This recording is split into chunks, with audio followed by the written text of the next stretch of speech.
আলামিনের হাবিব জনাব মুহাম্মদ রাসূলুল্লাহ সাল্লাল্লাহু আলাইহি ওয়াসাল্লাম বলেছেন, কিয়ামতের ময়দানে আল্লাহর কসম করে বলছি, সেদিন জাহান্নামীদের ভীষণ কষ্ট হবে, আর জান্নাতীদের জন্য অত্যন্ত আসান হবে, অবস্থাটা খুবই আরামের হবে। নবীজি বলেন, এক ফরজ নামাজ, এক ওয়াক্ত ফরজ নামাজ আদায় করতে যে সময়টুকু লাগে, কিয়ামতের মাঠের এই সময় এত বড় বিরাট লম্বা সময় জান্নাতীদের জন্য এরকম হালকা হয়ে যাবে। সুবহানাল্লাহ। হযরত আবু সাঈদ খুদরি রাদিয়াল্লাহু তাআলা হাদিস বর্ণনা করেছেন, এক ওয়াক্ত নামাজ, ফরজ নামাজ পড়তে যতটুকু সময় লাগে, এতটুকু সময়ের ভিতরে জান্নাতীদের কারবার শেষ হয়ে যাবে। সুবহানাল্লাহ। আর ওদের কারবার শেষই হবে না।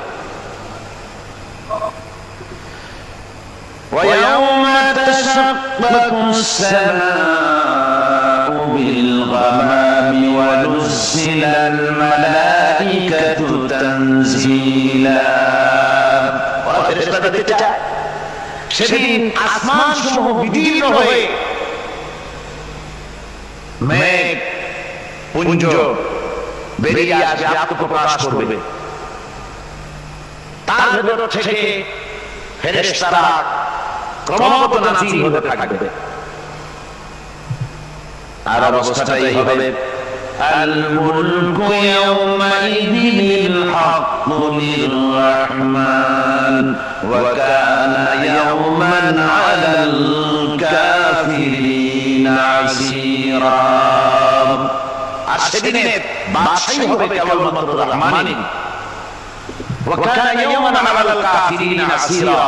আর সেই কিয়ামতের দিন, সেই সময়টা হবে কাফেরদের জন্য বড় কঠিন। এখানে কিয়ামতের কিছু কথা বলা হচ্ছে, কিছু আভাস দেওয়া হচ্ছে যে আসমান সমূহ বিদীর্ণ হয়ে মেঘ পিণ্ড বেরিয়ে আসবে এবং তার থেকে ক্রমাগত ফেরেশতারা নাযিল হতে থাকবে। আল্লাহ হাবিব বলেছেন, কেউ যদি কিয়ামতের দৃশ্য দেখতে চায়, সেজন্য সূরা ইযা শামসু কুবিরাত ওয়া ইযা সামাউ ফাতারাত, ইযা সামাউ শাক্কাত, এই সূরাগুলি যদি পড়ে, তাহলে কিয়ামতের দৃশ্যটা চোখের সামনে প্রতিভাত হবে। কিয়ামতের দৃশ্যটা আসলে কেমন হবে, সেই সূরাগুলি তেলাওয়াত করলে সে বুঝতে পারবে। যেমন আল্লাহ বলছেন, إذا السماء انفطرت وإذا الكواكب انتثرت وإذا البحار فجرت وإذا القبور بعثرت। যখন আকাশসমূহ চূর্ণ বিচূর্ণ হয়ে যাবে আর তারকাসমূহ বিক্ষিপ্ত হয়ে পড়বে, সমুদ্র মহাসমুদ্রগুলি দীর্ণ বিদীর্ণ হয়ে যাবে, কবরগুলি সব উদ্গীরণ করে দেবে, তার মধ্যে যা আছে সে সবগুলি। আবার আল্লাহ পাক বলেন, ইযাশ শামসু কুবিরাত ওয়া ইযান নুজুমু কাদারাত ওয়া ইযাল জিবালু সুজ্জিরাত। সূর্য যখন ঢেকে যাবে, তারাগুলি যখন বিপর্যস্ত হয়ে যাবে, আর পাহাড়গুলি যখন চালিয়ে দেওয়া হবে, এই দৃশ্য তোমরা দেখতে পাবে। فإذا النجوم طمست وإذا السماء فرجت وإذا الجبال نسفت। সেদিন অবস্থা এমন হবে, সমস্ত তারাগুলি চিহ্নিত হয়ে যাবে আর আকাশসমূহ দীর্ণ বিদীর্ণ হয়ে যাবে। আর দেখতে পাবে পাহাড়গুলি, সমস্ত পাহাড়গুলিকে উড়িয়ে দেওয়া হবে। আবার অবস্থা আরো কি হবে, فإذا برق البصر وخسف القمر وجمع الشمس والقمر। যখন চক্ষু বিস্ফারিত হয়ে যাবে মানুষের, চাঁদ আর সূর্য নিষ্প্রভ হয়ে যাবে, সব একাকার হয়ে যাবে, চন্দ্র এবং সূর্য তার অস্তিত্বকে হারিয়ে ফেলবে। শুধু তাই নয়, وحملت الأرض والجبال فدكتا دكة واحدة। জমিন ও পাহাড়গুলির মধ্যে সংঘর্ষ লাগিয়ে দেওয়া হবে, আর এক ধাক্কায় জমিন এবং সমস্ত পাহাড়গুলি চূর্ণ বিচূর্ণ হয়ে যাবে। সুবহানাল্লাহ। আল্লাহ রাব্বুল আলামিন বলছেন এইভাবে করে কিয়ামতের দৃশ্য, বিভীষিকাময় দৃশ্য তোমরা দেখতে পাবে। আর সেদিনের রাজত্বটা কার হবে? الملك يومئذ الحق للرحمن। সেদিনের রাজত্ব হবে কেবলমাত্র রহমানের। অর্থাৎ যেসব কৃত্রিম বাদশাহী দেখে তোমাদের চোখে ধাঁধা লেগে গিয়েছে, তোমাদেরকে দুনিয়ার বাদশাহী দেখে তোমরা ধোঁকায় পড়ে গিয়েছো, এসব বাদশাহী কিছুই টিকবে না সেদিন। সেদিন শুধু বাদশাহী থাকবে একমাত্র আল্লাহ পাকের। কার থাকবে বাদশাহী? যারা বলেন কার?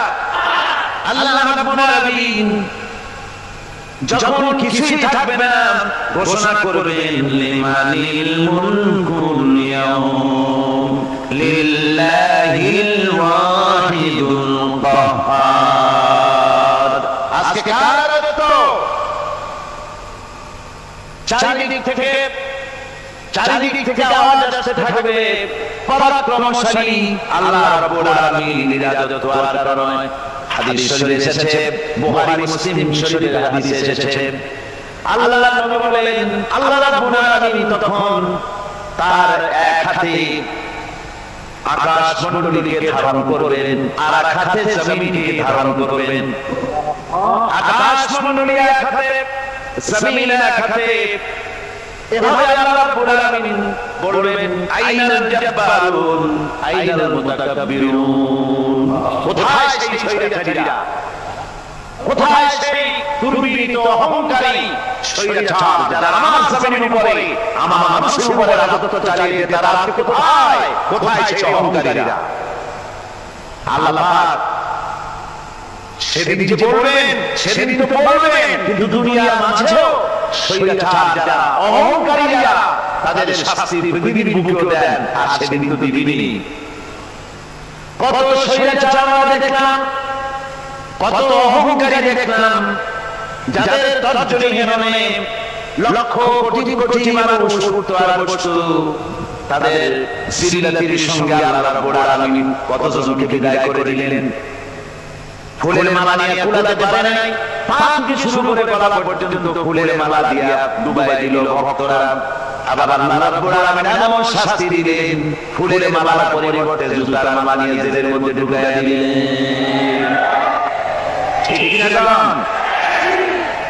অহংকারী আর শয়তান যারা হয়, আল্লাহ পাক এভাবে তাদের দৃষ্টান্ত দেখিয়ে দেন। আমরা কত দেখলাম, 9 বছরের রাজা 10 বছরের সাজা। পৃথিবীর মুখে যারা অহংকার করে, যারা শয়তান হয়, আল্লাহর আইনকে যারা বৃদ্ধাঙ্গুষ্ঠি প্রদর্শন করে, আল্লাহ পাক তাদের জমিনেও দেখান। এখানে চূড়ান্ত ফয়সালা আল্লাহ করেন, আসল ফয়সালার জায়গা তো আছেই, তবে এখানে নমুনা দেখায় দেন। কিন্তু মুশকিল হচ্ছে ইতিহাসের সবচাইতে বড় শিক্ষা হলো ইতিহাস থেকে মানুষেরা শিক্ষা গ্রহণ করে না। একজনের যে কাম করে বিপদে পড়ে, আর একজন এসে আবার সেই পথে অগ্রসর হয়, নিশ্চিত মৃত্যুর পথে। আমার বন্ধুগণ, আল্লাহ পাক বলছেন সেই দিন আমার রাজত্ব হবে, আর কারো রাজত্ব হবে না। وَكَانَ يَوْمًا عَلَى الْكَافِرِينَ عَسِيرًا। আর ওই দিনটা, ওই কিয়ামতের দিন হবে কাফেরদের জন্য সবচেয়ে কঠিন। সবচেয়ে কঠিন হবে কাদের জন্য? কাফেরদের জন্য। কাফের কারা? কাফের হচ্ছে তারা যারা নাকি আল্লাহর আইনকে অস্বীকার করেছে। আল্লাহকে অস্বীকার করেছে, আল্লাহর আইনকে অস্বীকার করেছে। ওরা কি? কাফের। কুফর শব্দের অর্থ হচ্ছে গোপন করা। এই জন্য অন্ধকার রাতকে আরবিতে কাফের বলা হয়েছে, অর্থাৎ যা সব জিনিসকে অন্ধকার দিয়ে ঢেকে দেয়। তো কুফর হচ্ছে সেই জিনিস যা মহাসত্যকে ঢেকে দেয়, সত্যকে মহাসত্যকে ঢেকে দেয়। এই জিনিস সেটাকে কুফর বলা। আর এই কাফের অন্ধকারে ঘুরে মরে, সে কোন আলোর খোঁজ পায় না। আল্লাহ রাব্বুল আলামিন বলেন, কাফেরদের কথা এখন শোনাচ্ছেন আল্লাহ পাক, ওয়াল্লাযীনা কাফারু আউলিয়াউহুমুত তাগুত ইউখরিজুনাহুম মিনান নূরি ইলায যুলুমাত। যারা কাফের, যারা কুফরি অবলম্বন করেছে, তাদের সাহায্যকারী আর পৃষ্ঠপোষক হচ্ছে তাগুত। তাগুত বলা হয় সেই শক্তিকে যে শক্তি শুধু নিজেই আল্লাহর আইন অমান্য করে বসে থাকে না, বরং অন্যদেরকে আল্লাহর আইন অমান্য করতে বাধ্য করে। ওদের কাজকে কি বলা হয়? তাগুত বলা। আর এই তাগুতের শক্তি, এই তাগুত হয় তার সাহায্যকারী, যা তাকে আলো থেকে টেনে অন্ধকারের ভেতরে নিয়ে যায়।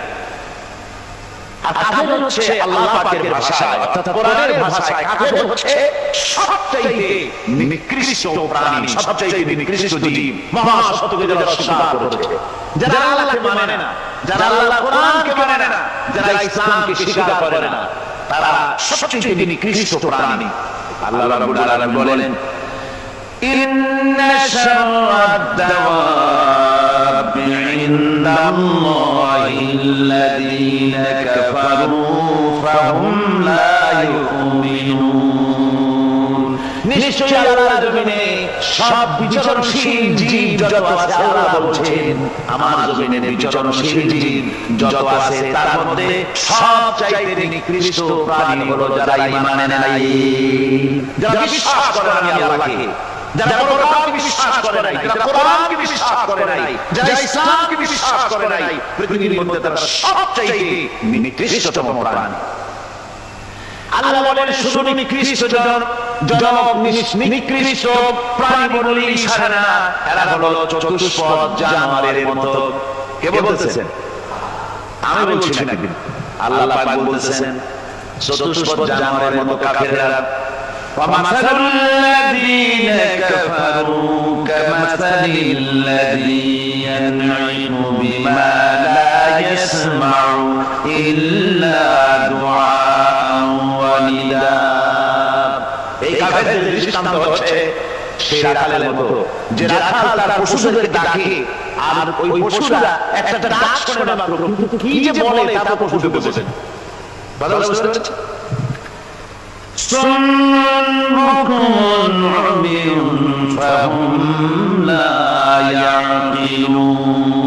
এরা বোবা, এরা বধির, এরা অন্ধ, এ কারণে কোনো কথা বোঝে না। এরা চতুষ্পদ জানোয়ারের চাইতেও নিকৃষ্ট। যাদেরকে আমি আল্লাহ বলেন, যাদেরকে আমি চোখ দিলাম, চোখ থাকতে হক দেখলো না, সব দেখলো, হক দেখে নাই চোখ দিয়া, এই চোখ দিয়া সব দেখলো, নারীর সৌন্দর্য উপভোগ করলো, আর নারীর অঙ্গ প্রত্যঙ্গ নিয়ে নানা ধরনের গল্প লিখলো, কবিতা লিখলো, কিন্তু এই সৌন্দর্য যিনি দিলেন তারেও চিনল না। আছে না কত কবি আমাদের দেশে? আমার দেশে সেই কবি জাতীয় পুরস্কার পায় যে কবি নারীর বিশেষ বিশেষ অঙ্গ নিয়ে বেশি করে নির্লজ্জ কবিতা লিখতে পারে, ওই হলো সবচেয়ে বড় কবি। আমার বন্ধুগণ, একজন বুজুর্গ ব্যক্তি তিনি পথ দিয়ে যাচ্ছিলেন, তো সে পথে এক সুন্দরী যুবতী মেয়েকে দেখে সেই যুবতী মেয়ের দিকে এই বুজুর্গ ব্যক্তি এক নজরে তাকায় আছে। তখন এই ঘটনাটাকে কবি এভাবে লিখতেছেন সাজায়, একদা সুখদায় প্রমোদার বদন দর্শন করিব ঝরিল নয়ন, হেসে কহে সে রূপসী সবিস্ময় মন, কহ দেখি মহাশয় কহ কি কারণ, বিষয় বিরাগী তুমি ভুবনে প্রচার, কি হেতু জন্মিল তব মানস বিকার, সামান্য ললনা রূপ করি দর্শন, উচিত না হয় তব অশ্রু বর্ষণ। বুজুর্গ ব্যক্তি মহিলার দিকে তাকিয়ে তাকিয়ে কাঁদতেছেন। সুন্দরী মহিলা বলেন, আল্লাহর বুজুর্গ বান্দা, আপনি এলাকার ভিতরে বুজুর্গ এবং বীর হিসাবে, বুজুর্গ ব্যক্তি হিসাবে আপনি বিখ্যাত। আজকে আমাকে এখানে দেখে আপনি আমার দিকে তাকিয়ে আমার রূপ উপভোগ করতেছেন আর কাঁদতেছেন। আপনার মতো সংসার বিরাগী মানুষ আমার মতো একটা সুন্দরী মেয়েকে দেখে এভাবে কাঁদা ঠিক না। বুজুর্গ ব্যক্তি বলছেন, হেসে কহিলাম বারে করশ্রবণ, নেত্র ঝরে তব হেতু ভেব না এমন, যে শিল্পীর ছিল ওই সুধাংশু বদন, তার তরে ঝরে নেত্র নয়নের জীবন। আমি তোমাকে দেখি কাঁদি না, আমার চোখে পানি বেরিয়ে গেছে তোমার দেখে। আমি মনে মনে ভাবলাম এত সুন্দর করে যিনি মানুষ বানিয়েছেন নাজারি আল্লাহ রাব্বুল আলামিন কত বড় সুন্দর। আমার ভাইয়া, সুতরাং চোখ থাকতে ওরা আল্লাহ রাব্বুল আলামিনের কুদরতটা দেখে নাই, কান থাকতে কোরআনের আওয়াজ ওদের কানের মধ্যে ঢোকে নাই, বিবেক থাকতে আল্লাহর দ্বীনকে বুঝতে পারে নাই, চিন্তা করতে পারে নাই। আল্লাহ রাব্বুল আলামিন বলেন উলাইকা কাল্লানাম, এরা হলো চতুষ্পদ জানোয়ার, বালহুম আদাল, শুধু জানোয়ার না, জানোয়ারের চাইতেও নিকৃষ্ট। এমনই জানোয়ার, আল্লাহ বলেন শুধু জানোয়ার না, জানোয়ারের মতো শুধু খায় দমের মতো। والذين كفروا يتمتعون ويأكلون كما تأكل الأنعام। এই কাফেরদের কাম শুধু ফুটি করা, গান বাজনা নাটক গল্প, এই সব কাজ তাদের। নামাজ নাই, রোজা নাই, আল্লাহর চিন্তা নাই, তাহাজ্জুদ নাই, পরহেজগারি নাই, শুধু গান আর নাচ। দেখেন না কুটি, এই যে পয়লা জানুয়ারি রাত 12টার সময় আমার ঘুম হয়ে গেল এই যেখানে আমি ছিলাম। বিকট আওয়াজ, আমি মনে করলাম পাশের বাড়িতে ডাকা পড়ছে। পরে বাড়িওয়ালা আমাকে বললেন যে ডাকাত না, বোধহয় এই নিউ ইয়ার সেলিব্রেট হচ্ছে, নতুন বছর উদযাপন হচ্ছে বোমা দিয়ে, শহরবাসী আরামের ঘুম হারাম করে এগুলি করা হচ্ছে। এটা গেল পয়লা জানুয়ারি। আর যখন আমাদের যেটা যখন আসে অর্থাৎ পয়লা বৈশাখ, তখন দেখছেন অবস্থা পয়লা বৈশাখে।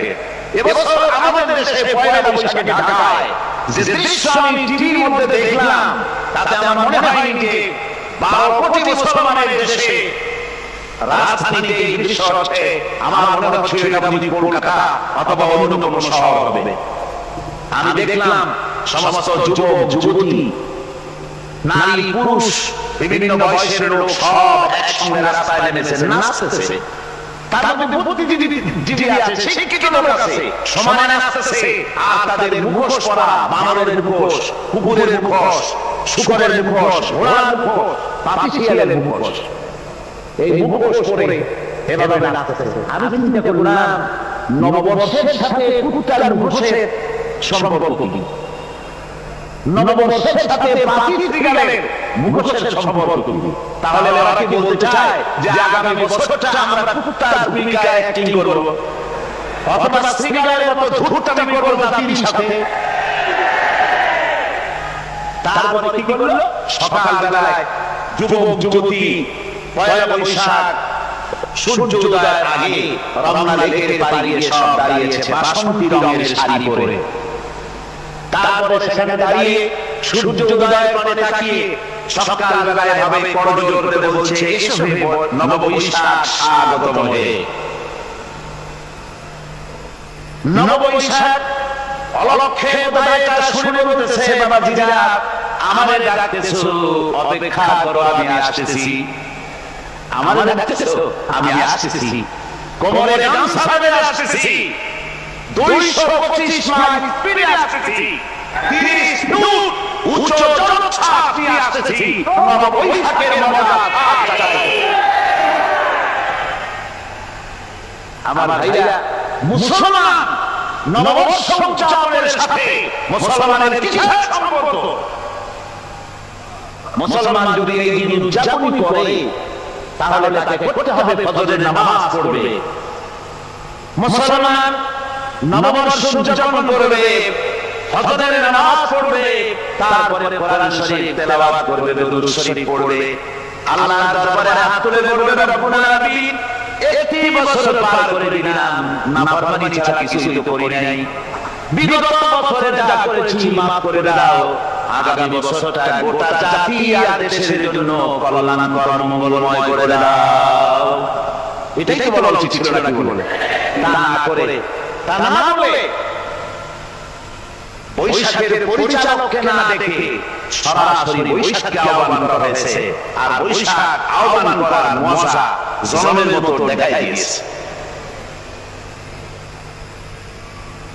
আল্লাহ রাব্বুল আলামিন তাই বলেন, কাফেররা তাদের কাজ হলো শুধু খাওয়া, তারা এমন খাওয়া খায় জনমের মতো খায়। ইয়াকুলুনা কামা তাকুলুল আনাম, জানোয়ার যেমন খায় এরকম খায়। তার মানে খায় একটু বিসমিল্লাহ কয় না, খায় যখন ছেড়ে দেয় তখন আলহামদুলিল্লাহ বলে না, বাবা খায় আবার বাবা খায়, দাবা খাইলো বিসমিল্লাহ নাই, খাইলো দুই চার ঢোক খাইয়া পুরো দাঁতটা ঢালাই দিল, তারপর কি তোমার বাবা তৈরি করছিল নাকি? একটু বিসমিল্লাহ বললা না, একটু শুকরিয়া আদায় করলা। আমি গত এই ডিসেম্বর গেল, ডিসেম্বরের 16 তারিখে আমেরিকা থেকে এসেছি। ওখানে দেখলাম তারা প্রতি নভেম্বর মাসে শেষ বৃহস্পতিবার থ্যাঙ্কস গিভিং ডে অবজার্ভ করে। তারা জিজ্ঞেস করলাম থ্যাঙ্কস গিভিং ডে জিনিসটা কি? ওরা বলল এটা হচ্ছে এই যে গড আমাদেরকে সারা বছর ভালো খাওয়াইছে, আমাদেরকে ভালোভাবে পড়াইছেন, সুন্দর রেখেছেন, এই জন্য আমরা গডকে থ্যাঙ্কস দেই নভেম্বরের এই শেষ দিনটিতে। সারা বছরের ভালো খাইছি, ভালো থাকছি, এই জন্য গভর্নমেন্টকে মানে গডকে থ্যাঙ্কস দিলাম। আমি আমার আলোচনায় সেখানে বললাম যে দেখেন রাশিয়ার সাথে আমেরিকার পার্থক্য তো এখানে, ওরা গডকে অস্বীকারই করেছে, গডই মানে না।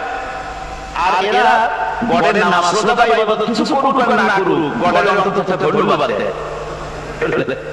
ওরা ওদের ডলারে লিখেছে ইন গড উই ট্রাস্ট, প্রত্যেকটা ডলারে লেখা আমরা গডে বিশ্বাস করি।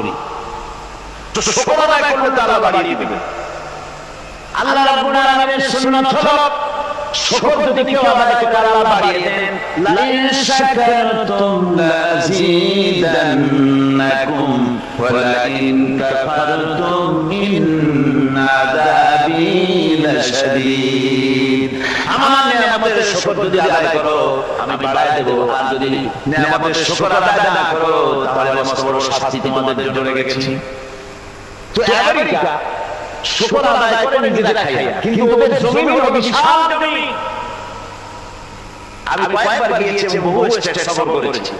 ওদের জমি এত ফার্টাইল, জমি যদি রীতিমতো তারা ফসল ফলাতো, এই ফসল সারা দুনিয়ার দরিদ্র মুমুক্ষ জনতাকে খাওয়ায়া বাঁচাই দিতে পারত। কিন্তু ওরা করে না। ওরা করে কি? ওরা মুনাফার হার, বাজার দর ঠিক রাখার জন্য নির্দিষ্ট পরিমাণ জমিনের ফসল ফলায়, কিন্তু জমি এতই উর্বর ওদের মেজারমেন্ট করা, মাপ করা, হিসাব করা ফসল হয় না, ফসল হয় বেশি। তখন মাটি ফসলকে তারা প্রতি বছর লক্ষ লক্ষ টন আলু আর গমকে তারা সমুদ্রে নিক্ষেপ করে। তাদের আলু এবং গম সেই সময় তারা নিক্ষেপ করে সমুদ্রে যখন ইথিওপিয়া, সুদানে মানুষ না খেয়ে মরছে। পৃথিবীর বিভিন্ন দেশে মানুষ ক্ষুধার যন্ত্রণায় যখন চিৎকার করছে, আর তাদের এই চিৎকারে আকাশ বাতাস ভারী হয়ে যাচ্ছে, তখন ওরা এই কাজটি করছে। তাই আমি প্রথম দিন বলেছিলাম যে রাশিয়া যেমন খান খান হয়েছে, অস্তিত্ব বিলুপ্ত হয়েছে, আল্লাহর সাথে নাফরমানি করার কারণে। আপনারা বলতে পারেন কমিউনিজম কি একটা সহজ ব্যাপার? একটা বিরাট শক্তি পৃথিবীর বুকে কত দেশ তারা ডমিনেট করেছিল। কোন যুদ্ধ নাই, কোন রক্তপাত নাই, বিনা ধাক্কায়, বিনা বাতাসে, বিনা ঝড়ে বিশাল মহিরুহ চিৎপটাং। এটা হলো কেন? কেন হলো রাশিয়ার এই দশা? আমি লালদিঘির ময়দানে বলে গেছিলাম, আমি চিন্তা করে যেটা পাইছি সেটা হচ্ছে দুনিয়ার সমস্ত মতবাদ আল্লাহকে কোনো না কোনো প্রকারে স্বীকার করে। তার কথা মানুক আর না মানুক, আছে একটা কিছু, এতটুকু বলে যে আল্লাহ আছে বা গড আছে বা একটা কিছু আছে। কমিউনিজম সমাজতন্ত্র হলো পৃথিবীর একমাত্র নিকৃষ্ট মতবাদ, যে মতবাদ সরাসরি আল্লাহকে স্বীকার করেছে, বলেছে আল্লাহ নাই, there is no God। তারা ধর্ম কাফির বলেছে।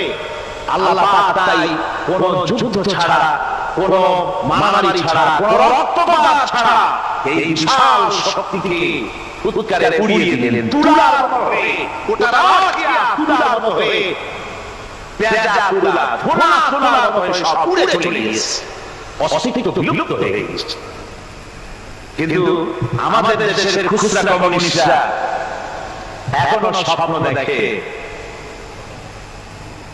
ওই যে কালকে বলেছি তারা বলে কলমের খোসায় এটা এখনো নষ্ট করা যাবে না, এটা এখনো চালু করা হবে, এখনো চীনে আছে, এখনো কিউবায় আছে। ওই কিউবা থেকে চীন থেকে ফিদেল কাস্ট্রোর একটু আওয়াজ শুনে, চীন থেকে মিস্টার ব্যাং নাকি দিলেন না, ব্যাং এর আওয়াজ শুনে আর তাই মনে করে এই বুঝি সমাজতন্ত্রের বিজয়ের গান। না, চীন থেকে আর কিউবা থেকে যে আওয়াজ আজকে উঠতেছে, এই আওয়াজ সমাজতন্ত্রের বিজয়ের আওয়াজ নয়, এটা হলো সমাজতন্ত্রের মরণ যন্ত্রণার গোমানির আওয়াজ। কাজী এরা দুনিয়ার বুকে শুধু আনন্দ এবং ফুর্তি করে, আল্লাহর হক থেকে আল্লাহকে চিনতে তারা ব্যর্থ হয়েছে। আল্লাহ রাব্বুল আলামিন বলেন, অবিশ্বাসীদের কৃতকর্ম, তাদের কাজগুলি, তাদের কর্মফল সব নিষ্ফল হয়ে যাবে।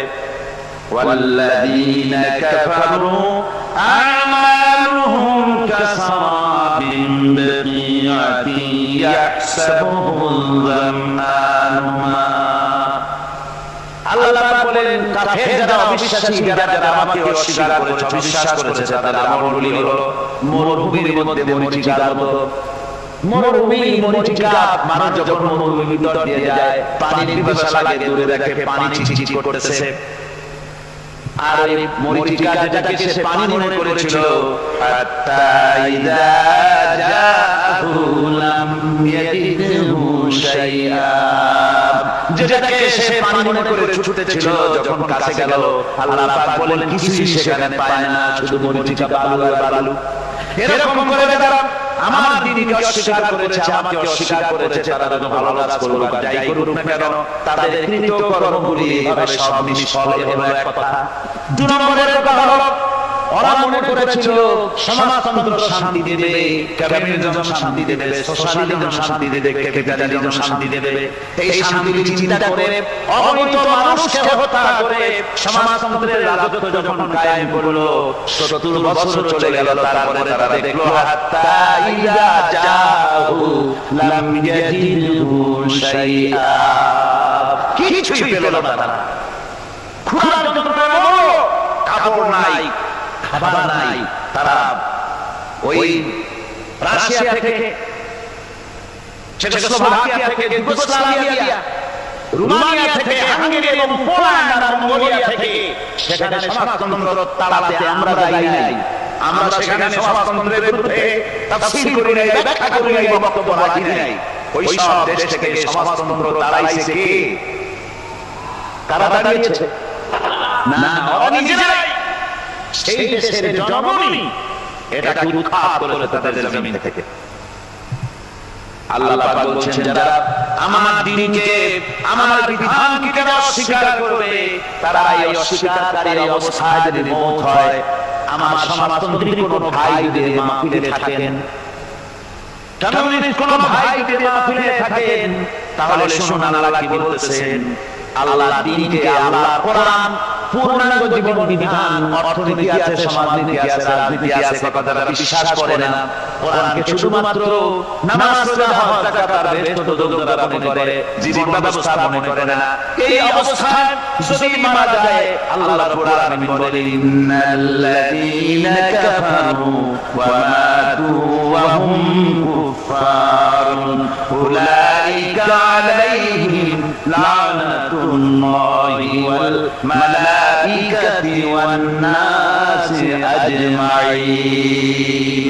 আল্লাহ রাব্বুল আলামিন বলেন, আমাকে অস্বীকার করার অবস্থায়, আমার দ্বীনকে, বিধানকে অস্বীকার করার অবস্থায় যদি মওত হয়ে যায়, তাহলে আল্লাহ, ফেরেশতা এবং तमाम পৃথিবীবাসীর অভিসম্পাদ তার উপরে হতে থাকে, লানত হতে থাকে। খালিদিনা ফিহা লা ইউখাফফাফু আনহুমুল আযাবু ওয়া লা হুম ইউনজারুন। এই অভিসম্পাদ অবস্থায় তারা সব সময় জীবিত থাকবে, না তাদের আযাবকে কমায় দেওয়া হবে আর না তাদের কোনো রকম অবকাশ দেওয়া হবে। এখন আরো মজবুত কথা